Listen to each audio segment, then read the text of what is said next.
First practice at the Italian Grand Prix started with a bit of a bang as Max Verstappen's Red Bull went off at the Ascari chicane.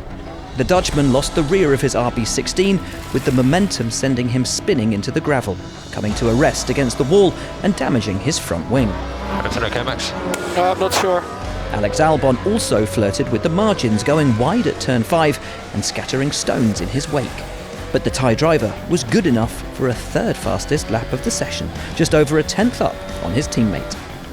The FIA's new directive on engine modes comes into force from Saturday, meaning teams will be forced to use a single power unit setting from the start of qualifying to the end of Sunday's race, with Mercedes rivals optimistic that it could reduce their advantage.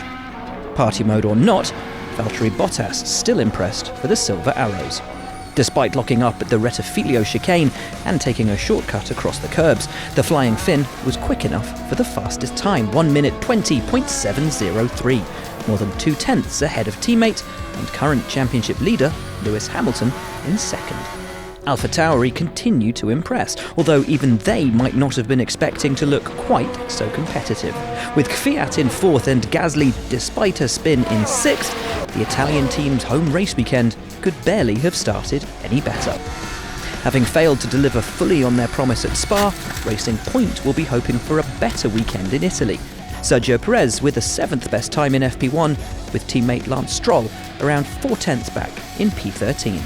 Renault impressed last time out and on this lowest of low downforce tracks are expecting to shine once again. Yet even with a new power unit, Daniel Ricciardo could only muster the 9th fastest lap, with Esteban Ocon in P12. That said, the team has traditionally only started to show its hand in FP2 and may yet have more to put on the table.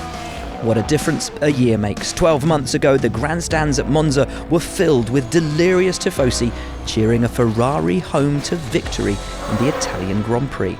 Sadly, the prancing horses' struggles this season look set to continue at their home race, with both last year's winner Charles Leclerc and Sebastian Vettel accepting there'll be no Milanese miracle this weekend.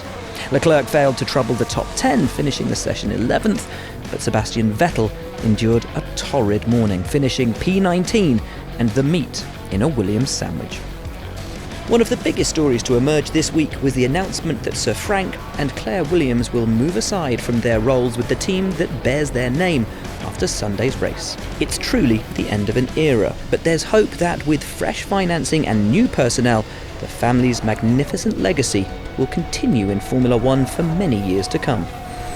Roy Nissany once again sat in for George Russell in the FW43, and both he and Nicholas Latifi managed to upset another Williams alumni. I think he's blind. These guys are so blind. So Bottas leads Hamilton as Albon and Kvyat sit just behind. With Verstappen and Gasly next up, all 4 Honda-powered cars place in the top 6.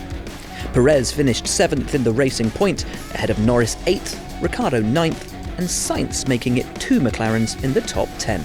Leclerc sits 11th with Ocon 12th, Stroll 13th, and the 2 Haas drivers marking P14 and 15.